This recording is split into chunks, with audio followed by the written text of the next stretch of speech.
à 3000 mètres d'altitude, dans les montagnes du Colorado, commence une zone mortelle, où une nuit d'hiver peut tuer un homme en bonne santé avant même qu'il n'ait le temps d'appeler à l'aide. Les secouristes locaux le savent. La forêt nationale de Gunnison est un immense congélateur blanc, où, sans équipement extrême, les gens deviennent une simple statistique en seulement 24 heures. Pourtant, à la fin de l'été 2022, une famille de 3 personnes s'enfoncera volontairement dans cette nature sauvage avec une tente d'été, quelques jours de nourriture et seulement 35 $ pour tous. Ils ne s'étaient pas égarés. Ils ne cherchaient pas l'aventure. Ils fuyaient le complot mondial des élites, ce qu'ils appelaient la grande réinitialisation et le puçage total, croyant dur comme fer que les vaccins et des capteurs cachés servaient à fusionner l'humain avec la machine. Mais le plus terrifiant dans cette histoire, ce n'est même pas de savoir combien de temps ils tiendront au milieu de la neige et du gel, c'est de voir où mènera la tentative d'une mère pour sauver son fils de 13 ans d'une menace imaginaire et quel choix elle fera quand le piège se refermera définitivement. L'aînée des sœurs s'appelait Rebecca Vance, et à l'automne en question, elle avait 42 ans. Avec sa sœur cadette Christine, âgée de 41 ans, elle avait grandi dans une famille américaine ordinaire, perdu leur mère dès 2007 et passé une grande partie de sa vie d'adulte dans l'industrie des semi-conducteurs où toutes deux assemblaient des puces informatiques. C'est là, à l'usine en 2009, que Rebecca rencontra le père de son futur fils, et ce fait recelait une amère ironie que personne ne pouvait alors déceler. Cette femme, qui manipulait depuis des années le silicium et la microélectronique, finit par se convaincre que les technologies modernes dissimulaient un dessein contre l'humanité. Le troisième membre du groupe était son fils Talon, 13 ans, un adolescent scolarisé à la maison, un garçon calme qui aimait les ordinateurs et les jeux vidéo, vivait sans téléphone ni réseaux sociaux et tirait l'essentiel de ses interactions de l'écran d'une tablette ou d'une console. Sa mère l'élevait à l'écart de ses pairs et, à un moment donné, lui interdit de retourner à l'école ordinaire lorsque les cours redevinrent présentiels. Sa décision d'éloigner son fils des hommes ne naquit pas d'une légèreté, mais d'une peur devenue pour elle un système cohérent et clos. Elle croyait que la pandémie et la sollicitude des puissants cachaient un plan, ce qu'elle nommait la grande réinitialisation, un projet visant à soumettre l'humain et à le fusionner avec la machine par le biais de médicaments et de capteurs invisibles injectés dans le corps sous couvert de vaccins. Ni les arguments de ses proches, ni l'évidente sécurité de la vie quotidienne ne purent ébranler cette conviction, car sa peur s'était depuis longtemps muée en un système fermé qui ne laissait filtrer aucune objection. Le seul remède qu'elle entrevoyait était la distance entre son fils et le reste du monde. Plus cette distance grandissait, plus elle se sentait respirer. Christine l'a suivie, non par adhésion aux mêmes idées, mais par attachement, par ce lien sororal qui, après la mort précoce de leur mère, était resté pour toutes deux leur principal soutien. Le lieu qu'elles choisirent se trouvait au cœur de la forêt nationale de Gunnison, non loin d'une ancienne cité minière, Ohio City, près du ruisseau Gold Creek et en contrebas de la crête dénudée de Fossil Ridge. Après avoir emprunté la route forestière numéro 771, la famille installa son campement à près de 140 mètres des emplacements balisés, là où les arbres dérobaient l'attente au regard. Le camping de Gold Creek ne comptait que 6 emplacements, sans gardien ni frais de séjour, un endroit où en plein Vinay, personne ne s'aventurait pendant des mois, ce qui rendait leur refuge encore plus discret. Ce refuge lui-même témoignait de leur méconnaissance de ce qui les attendait. La tente en nylon léger était conçue pour de courtes nuits estivales. Ils dormaient sur une fine couverture sans tapis de sol isolant et ils comptaient purifier leur eau à l'aide de 2 filtres à paille, des dispositifs qui deviennent inutilisables dès que l'eau gèle à l'intérieur. Même leurs chaussures, de légères bottines de randonnée, des baskets et des sandales ouvertes étaient adaptées aux sentiers d'été, mais en aucun cas à la neige et au gel. Tant que la chaleur persista à la fin de l'été, cette insuffisance d'équipement resta invisible, et la Terre restituait encore lentement et généreusement la chaleur emmagasinée durant la journée. Peu avant leur départ, leurs proches tentèrent de les dissuader de leur projet. La demi-sœur de Rebecca, Trevala Jara, ainsi que son mari Tom, leur proposait une autre solution, leur propre terrain en montagne, équipé d'un camping-car et d'un générateur, où le même calme et le même isolement leur auraient été offerts sans le prix d'une mort certaine. Tom insistait sur le fait qu'il n'avait aucune raison de se précipiter. Rebecca rejeta toutes ses concessions et toute sa préparation pour cet hiver en autonomie totale se résumait à des vidéos de survivalistes amateurs qu'elle revisionnait chez elle. Pour un observateur extérieur, ayant rassemblé ces faits plus tard, ce refus, et non le froid ou la neige, fut la première bifurcation sur le chemin d'un mécanisme irréversible. En rejetant le confort d'un camping-car pour une autonomie absolue, ils se privaient eux-mêmes de leur unique plan de secours avant même que la première neige ne tombe. L'autonomie choisie par Rebecca ne tenait qu'un fil depuis le début, et ce fil était leur véhicule, ce Hyundai à bord duquel ils étaient montés en montagne et qui restait leur seul lien avec le monde d'en bas. Tant que l'automne dura, la voiture servit de pont entre le campement et la civilisation. Et à 2 reprises, en août et puis en octobre, la famille descendit en ville à Gunnison pour faire des provisions. Lors de ce voyage d'octobre, le père des sœurs Donald Vance leur transféra 500 $, avec lesquels elles firent des achats au supermarché. Ce ravitaillement fut le dernier apport majeur de ressources extérieures. Entre-temps, le système environnant commença à changer les règles, car dans les derniers jours d'octobre, la première neige recouvrit les hauteurs. Et vers la mi-novembre, les températures nocturnes chutèrent durablement en dessous de zéro. Ce qui semblait être un campement isolé durant l'été se transforma en un point perdu au milieu de l'hiver qui s'installait. Fin novembre, la voiture restait abandonnée près de la route de la forêt nationale de Gunnison. Et le 25 novembre, elle fut repérée par des agents du service des forêts, qui la prirent pour un véhicule laissé à l'abandon. 3 jours plus tard, le 28 novembre, elle fut remorquée.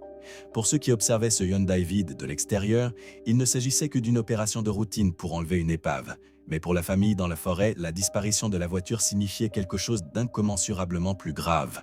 Avec elle s'envolait la dernière possibilité de descendre à tout moment vers la chaleur, d'appeler à l'aide ou de s'abriter dans une carrosserie métallique aux portes fermées, capable à elle seule de protéger du vent et du froid, bien mieux qu'une tente en nylon. La voiture était à la fois leur plan de secours, leur refuge d'urgence et leur voie de repli. Avec elle s'envolait la dernière possibilité de descendre à tout moment vers la chaleur, d'appeler à l'aide ou de s'abriter dans une carrosserie métallique aux portes closes, capable à elle seule de protéger du vent et du froid bien mieux qu'une tente en nylon. La voiture était à la fois leur plan de secours, leur refuge d'urgence et leur voie de repli. Avec sa perte, ces 3 piliers s'effondrèrent en un seul jour. Ce qui était encore récemment une retraite volontaire, dont on pouvait sortir, devint un piège, dont l'issue exigeait désormais de parcourir de nombreux kilomètres à pied, dans la neige et hors des sentiers, à une altitude où un tel trajet aurait été éprouvant même pour une personne en bonne santé et bien équipée, alors qu'eux n'avaient ni chaussures d'hiver, ni les forces qu'ils avaient encore à l'automne. Avec les achats d'octobre, le campement avait reçu son dernier ravitaillement. Et une fois la voiture emmenée, plus aucune calorie ni aucun vêtement chaud ne purent leur parvenir de l'extérieur. La famille, très probablement, ne comprit même pas sur le moment que la porte venait de se refermer derrière elle. Le véritable hiver s'installa dans les montagnes de Gunnison sans fracas ni coup d'éclat dramatique, silencieusement et méthodiquement, comme il sied à un système physique dépourvu d'intention. En journée, le thermomètre pouvait encore remonter vers 0, mais la nuit, l'air à cette altitude se refroidissait jusqu'à atteindre moins 18 degrés, tandis qu'autour de la tente, la neige s'accumulait, isolant le campement de la vallée plus sûrement que n'importe quelle clôture. Dans ces conditions, il ne restait à la famille que ce qu'ils avaient apporté avec eux, et un inventaire lucide de ces ressources ne laissait place à aucune illusion. À côté de la tente se trouvait un petit réchaud à bois, acheté au supermarché et conçu pour faire bouillir de l'eau avec une poignée de brindilles et non pour chauffer un abri par temps de gel. Un peu à l'écart, se dressait un abri de fortune qu'ils avaient bricolé eux-mêmes avec de fines branches de 5 à 7 cm d'épaisseur, fixées au-dessus d'une excavation à flanc de colline pour atteindre une hauteur d'à peine plus d'1 mètre. Une protection si rudimentaire qu'elle ne retenait pratiquement aucune chaleur. Il restait peu de nourriture, et leurs réserves se limitaient à ce qui se conserve à température ambiante, des boîtes de soupe et de ragoûts, des saucisses, des nouilles instantanées et des barres de céréales, une provision qui aurait suffi pour une courte excursion, mais certainement pas pour un hiver passé à 3. Quant aux 2 pailles filtrantes sur lesquelles ils comptaient pour obtenir de l'eau potable, les gels les avaient rendus inutilisables depuis longtemps, faisant éclater leur structure interne sous la pression des cristaux de glace. La famille ne possédait plus que 35 $, inutiles sous la neige. Elle ne disposait d'aucun moyen de chauffage ni d'isolation thermique digne de ce nom.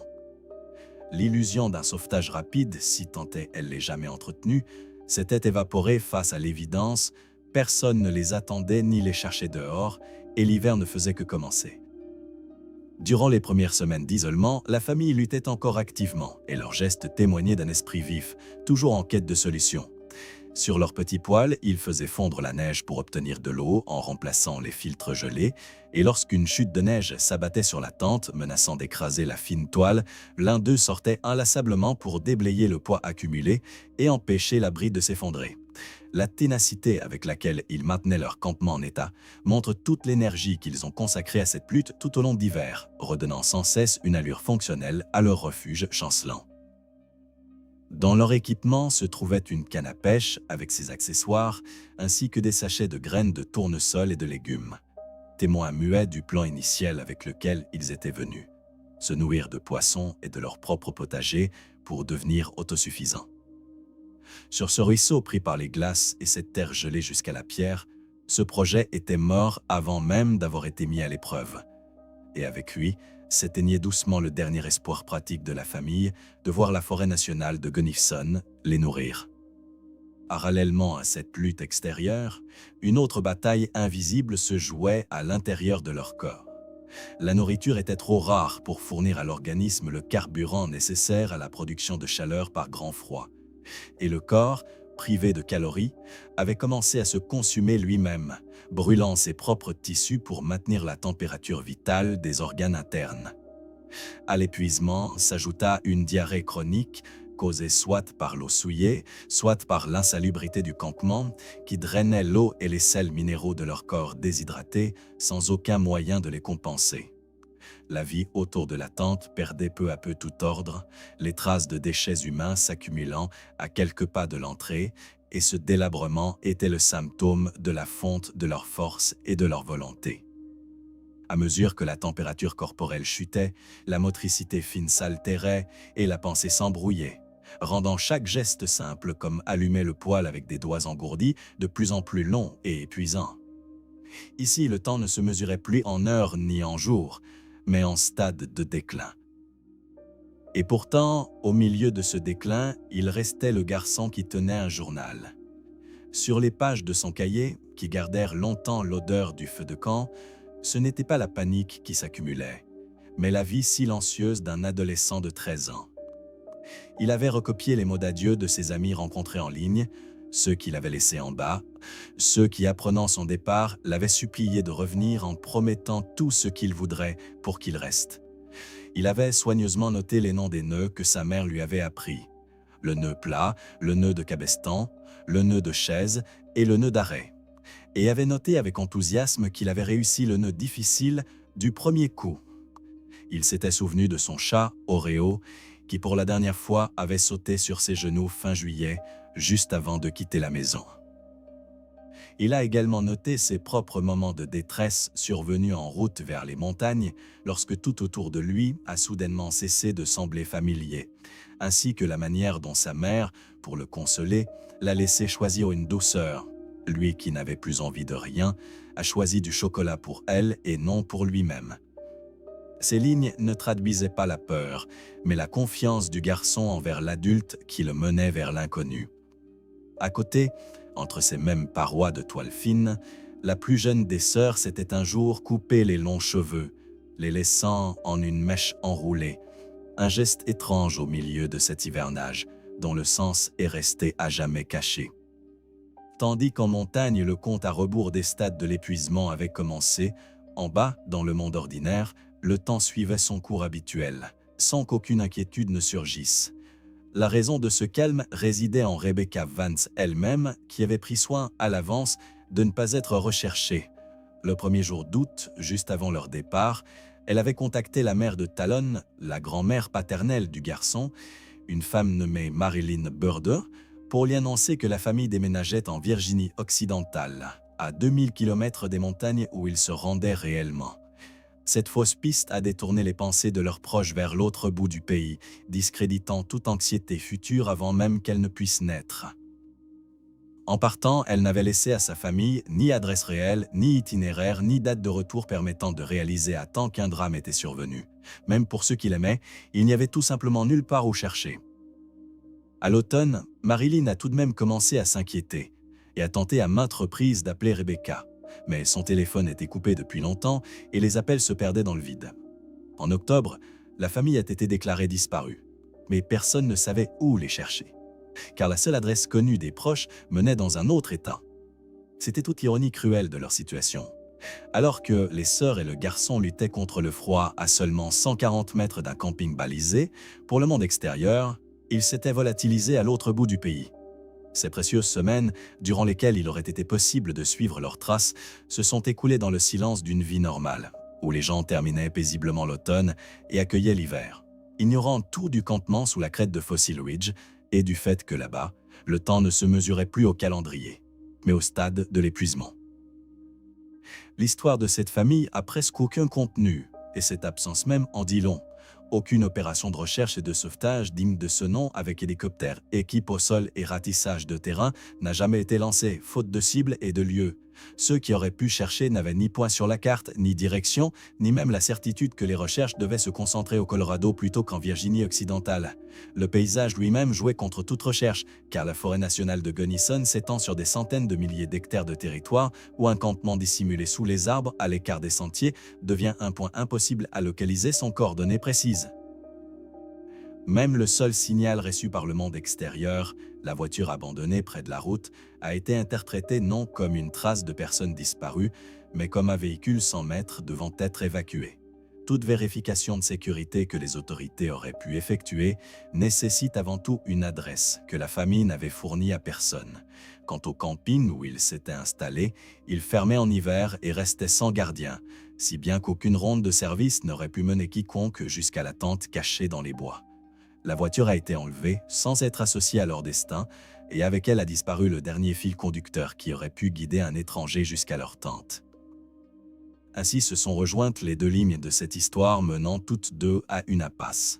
À l'extérieur, la fausse piste continuait de détourner tout espoir de sauvetage vers l'autre bout du pays, tandis qu'à l'intérieur de la tente, sous le poids de la neige et dans l'obscurité qui à cette altitude tombait de plus en plus tôt chaque jour, les forces de la famille atteignaient leurs limites. En cette dernière période, la plus sombre de toutes, le froid a réclamé son dû, frappant un premier celui qui était le moins armé pour tenir face aux autres.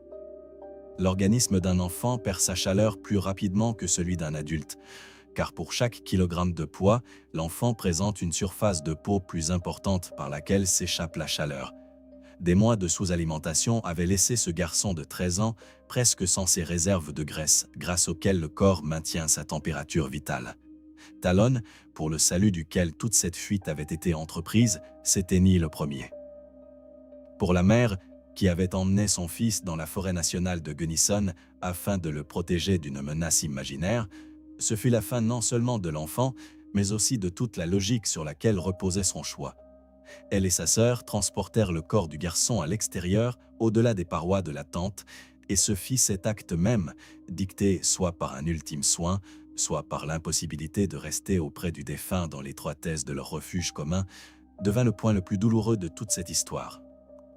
La femme, pour qui la distance avec le monde était la seule mesure de sécurité, resta dans la tente glacée auprès de sa sœur, ayant perdu celui que cette distance était censée sauver. Les sœurs survécurent au garçon, car le corps adulte, avec ses réserves plus importantes, résiste plus longtemps au froid, mais ce ne fut qu'un sursis et non un salut. Dans la tente, où l'on allumait désormais plus rarement le poêle et où on n'en prenait plus la peine de secouer la neige sur la toile affaissée, les jours devenaient de plus en plus courts et sombres. Les corps épuisés ne pouvaient plus se réchauffer par eux-mêmes, et la conscience se réduisait aux sensations les plus élémentaires de froid et de fatigue, jusqu'à ce que tout leur monde se rétracte aux dimensions d'un sac de couchage gelé.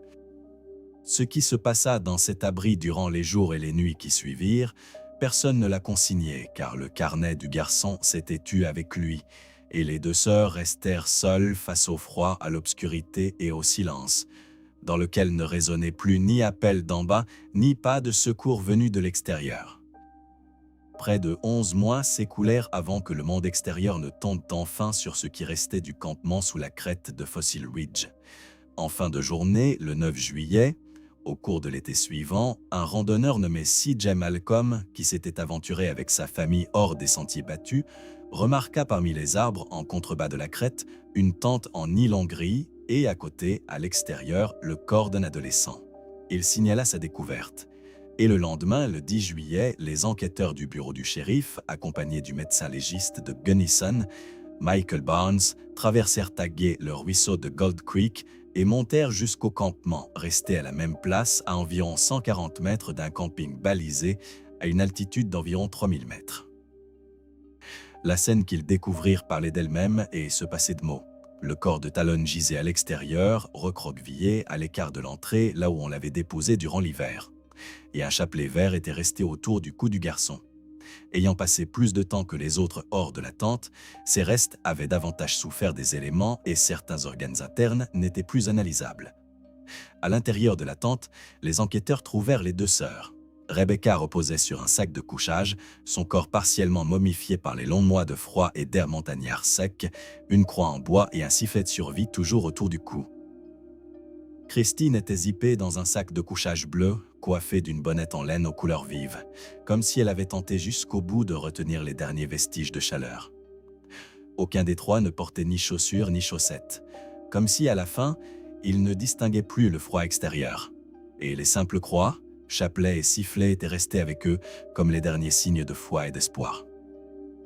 À côté gisaient des brochures usées par les lectures sur la survie et la cueillette de plantes comestibles, un vieux recueil d'apocryphes et ce fameux carnet du garçon. Parmi leurs affaires, on trouva également une mèche de cheveux sombres, enroulée, celle-là même que quelqu'un avait coupée au milieu de l'hiver.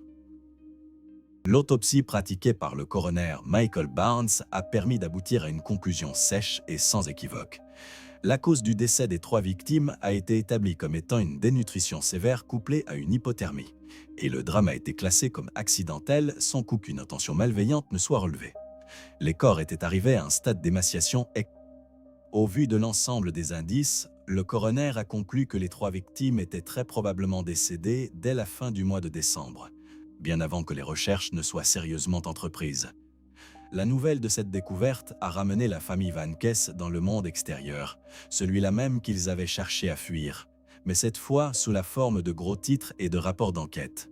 Ce poids a été particulièrement difficile à porter pour Trevala Hara, cette demi-sœur qui, avec son Harry, leur avait autrefois proposé un terrain sûr avec un camping-car et les avait suppliés de renoncer à leur projet. Il lui a fallu vivre avec la conscience que ses proches étaient partis en la laissant délibérément derrière eux, lui ôtant toute possibilité d'intervenir, car l'aide qu'elle avait tendue avait été rejetée, laissant entre elle et les disparus cette supplique restée sans réponse.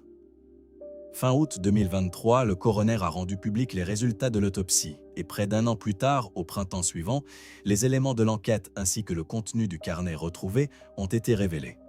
C'est à ce moment-là que l'histoire, qui n'apparaissait jusque-là comme une énigme de trois corps dans la forêt nationale de Gunnison, a pris un visage humain et la voix d'un garçon se préparant à l'inconnu. Ce sont ces 24 pages, griffonnées d'une main infantine et imprégnées de l'odeur du feu de camp, bien plus que les lignes froides d'un procès-verbal, qui ont poussé des milliers d'inconnus à ressentir cette perte comme la leur. L'histoire a été reprise par les plus grandes chaînes de télévision et les journaux des deux côtés de l'océan. Partout, elle a résonné de la même manière, tel un avertissement sur les chemins où peut mener une peur déconnectée de la réalité, et sur la minceur de la frontière entre le désir de protéger son enfant et la décision qui finit par le perdre. Dans les débats qui ont entouré cette affaire, certains ont blâmé la mère, d'autres la société qui a engendré ces peurs, mais aucun de ces jugements n'a pu ramener à la vie les sœurs ou le garçon. Pourtant, aucun changement majeur dans les lois, dans les règles de la forêt nationale ou dans les protocoles de recherche n'a suivi ce drame, car il n'y avait personne à blâmer, si ce n'est la chaîne de décision d'une seule personne, terrifiée. Bien des aspects de cette histoire sont restés sans réponse. Les sources divergent encore sur l'âge du garçon, le situant tantôt à 13, tantôt à 14 ans. Personne ne connaît la chronologie exacte, ni les dates auxquelles les sœurs se sont éteintes après le fils, tout comme personne ne peut dire pourquoi la plus jeune d'entre elles a coupé ses cheveux en plein hiver, ou ce qui, de l'eau souillée ou de l'abandon du campement, a miné leur santé en premier. Au cœur de ce drame demeure cette question, à laquelle aucune autopsie ne pourra répondre. À quel moment précis le souci de la sécurité du fils s'est-il transformé en cette force qui l'a conduit à une altitude de 3000 mètres, d'où, pour lui, il n'y avait plus de retour possible? L'histoire de Rebecca Vance et sa famille nous force à réfléchir à des choses qui effraient bien plus que n'importe quel froid montagnard. Où se situe cette frontière ténue, invisible, au-delà de laquelle le désir de protéger son enfant se transforme en une peur qui ne lui laisse aucune chance? Nous avons l'habitude de craindre les dangers du monde extérieur, mais cette histoire nous le rappelle. Parfois, le piège le plus redoutable ne naît pas dans une forêt enneigée, mais dans un esprit humain coupé de la réalité. Rebecca croyait sincèrement sauver son fils de 13 ans, Talon, des puces électroniques et des théories du complot. Mais elle l'a conduit là où la nature ne connaît ni théorie, ni pitié. Et vous, qu'en pensez-vous? Y avait-il dans les actes de cette mère plus de folie, née des peurs de notre époque, ou d'amour sincère et désespéré, payé au prix le plus fort? Dites-le moi en commentaire, car il est important pour moi de savoir ce que vous ressentez après avoir entendu ce récit. Si cet épisode vous a fait réfléchir, n'hésitez pas à laisser un j'aime, cela aide les algorithmes à le proposer à d'autres spectateurs. Et surtout, abonnez-vous à la chaîne. D'autres histoires sur la nature humaine, la survie et des destins inoubliables vous attendent. Merci d'avoir regardé jusqu'au bout. Prenez soin de vos proches et ne perdez jamais le contact avec la réalité. À très bientôt.